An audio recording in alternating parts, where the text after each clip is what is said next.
Cette revue de la presse vous est offerte par le ministère camerounais des Transports. Chers conducteurs, l'excès de vitesse ou la vie, il faut choisir.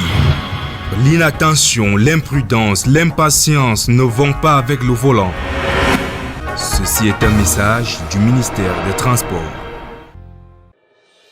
Bonjour à tous et bienvenue à cette nouvelle édition de la revue de la presse camerounaise. Commençons ce matin avec le quotidien à Capitole Public, Cameroun Tribune, qui titre à sa grande une ce matin « Cameroun CAF, accord scellé ».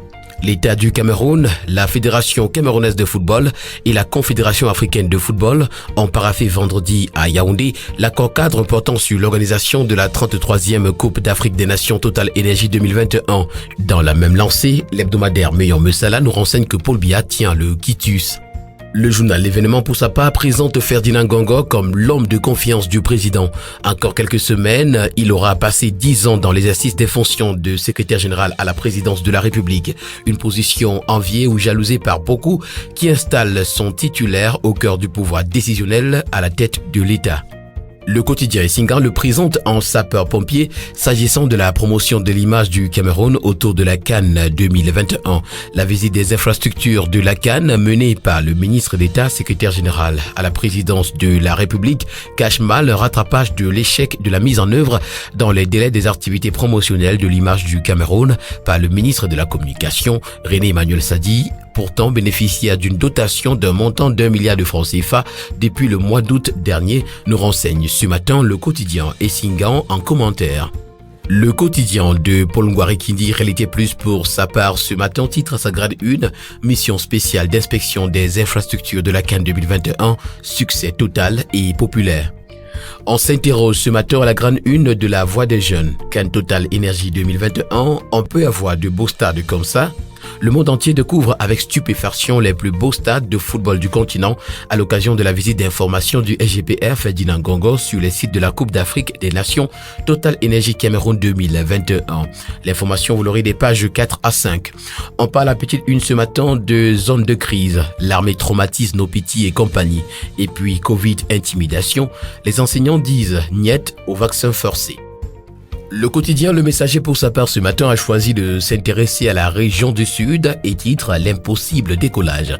Entre pillage des ressources forestières avec la complicité des élites compradors, malgouvernance et tribalisme, la région d'origine du chef de l'État, 38 ans après, reste en chantier. En petite une ce matin, on parle également de l'affaire Gustave Sama Aïssi, Chantal Biya appelée au secours. Et puis en nécrologie, retrouvons le dernier plan de Yimga Moyo. L'architecte de Haut-Volt et président de l'Ordre national des urbanistes a rendu l'âme samedi dernier. Toutes ces informations et bien d'autres sont à retrouver ce matin dans les colonnes du quotidien Le Messager. Le quotidien d'Amanmana Le Jour, pour sa part, nous amène au Burkina Faso et nous permet de comprendre comment un pays se réconcilie avec lui-même. Le FESPACO s'est achevé il y a 2 jours avec l'étalon d'or de Yenenga, remporté par la femme du fossoyeur, un film du Somalien Yamed Kadar.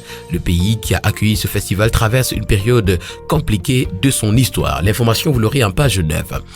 S'agissant de téléphonie, on parle des perturbations qui persistent au bout du fil. Et puis Afriland First Bank, dièse 237 étoile 001, le code qui change tout.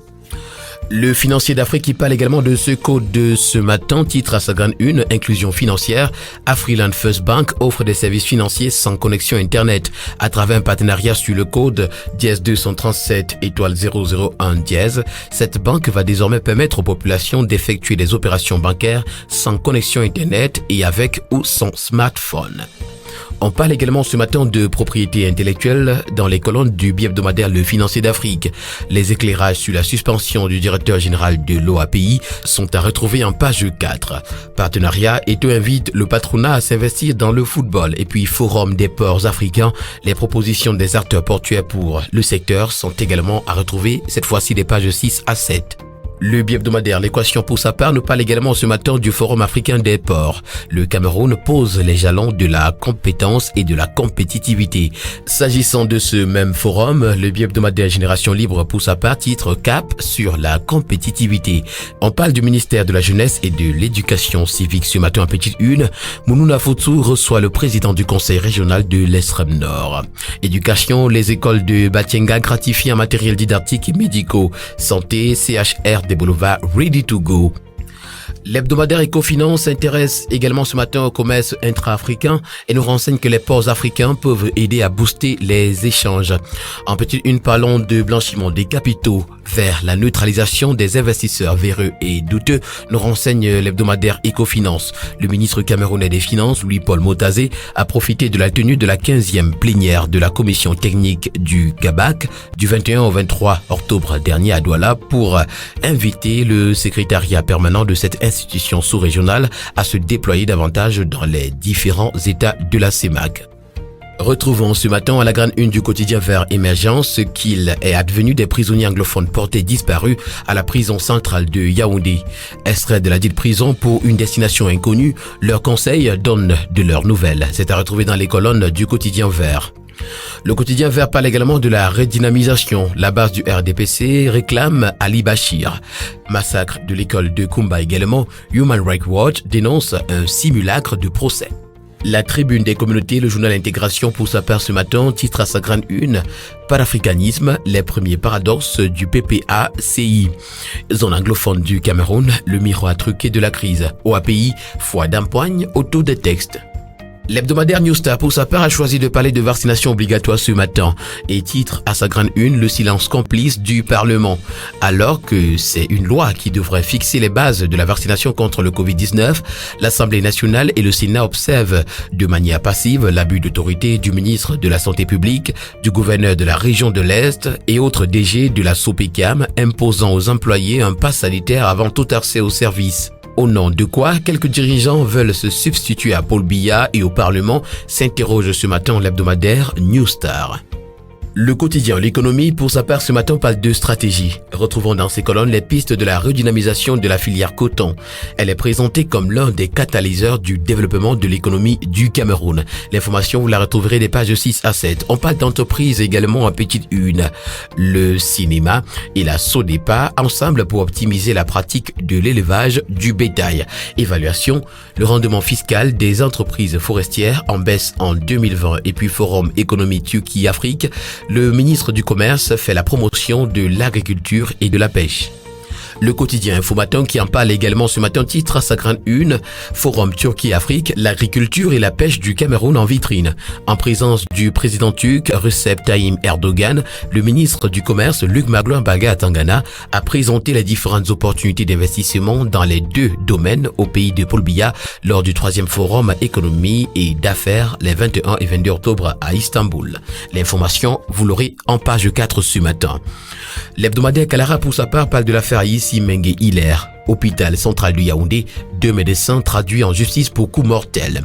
Et puis contre-interrogatoire, Mebengo refuse de livrer les secrets de l'armée devant le tribunal criminel spécial. Le quotidien Éco-Santé qui parle de plan d'urgence triennal ce matin à sa grade 1 nous renseigne que le centre hospitalier régional d'Ebolova sera inauguré en mi-novembre 2021. En petite une, on parle du trouble du langage. Un Camerounais sur 30 souffre de bégaiement. Et puis vaccination contre le Covid-19, la mise au point de Joseph Lé concernant les agents de l'État est également à retrouver dans les colonnes du quotidien Éco-Santé. À la une du tri-hebdomadaire du Sahel, on parle d'Oumarou Adoum. Péril sur la Croix-Rouge camerounaise. Cannes Total Énergie 2021, Garoua accueille Ferdinand Gongo et les anciennes gloires. Affaire Avima Iron, le Cameroun prend ses distances avec le Congo. Et puis Nyambaka, les villages Banguia et Katilmboum sont au bord d'un conflit intercommunautaire. Le journal L'Élite pour sa part ce matin, s'agissant des abus et délinquances foncières dans la Meufou et à Famba, présente Laurent Esso et Yebe Aïssi comme un duo de juste. Pour le journal La République, ces deux sont en sapeurs-pompiers dans cette localité. OAPI, label Discord, titre ce matin le quotidien Mutation. La crise née de la suspension du directeur général de l'Organisation africaine de la propriété intellectuelle se complexifie au point de devenir une affaire de chef d'État. L'information, vous l'aurez des pages 4 à 5. Le journal Éco-Matin, pour sa part, s'intéresse au retrait des passeports et nous renseigne que près de 3000 passeports sont en souffrance dans les services de la DGSN. Et puis inflation, les sociétés brassicoles menacent d'augmenter les prix. Avec le quotidien L'Info à chaud, on passe de la parole aux actes. Le président Albert Minda s'installe au siège de la FICAFOOT demain. Ce mardi 26 octobre 2021, au siège de la Fédération camerounaise de football à Tinga Yaoundé, se tiendra une session extraordinaire du comité provisoire de la FICAFOOT que préside le sénateur Albert Minda. Première décision annoncée, nomination d'un nouveau secrétaire général et des responsables juridiques et de la communication. Jean-Lambert Nan, journaliste sportif, s'exprime également ce matin en petite une du quotidien L'Info à chaud. Tous les millions dépensés pour acheter le soutien de Philippe Doucet sont à perte.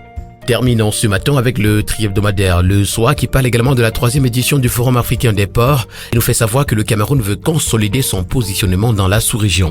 Département du Mboyo, région du Nord-Ouest également, assaut conquérant de l'armée camerounaise. Et puis redynamisation de l'urbanisation, le Mindu innove avec des logements en terre ciment.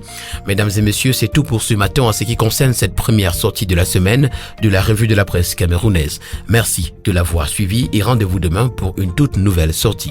D'ici là, portez-vous bien et bonne journée à tous.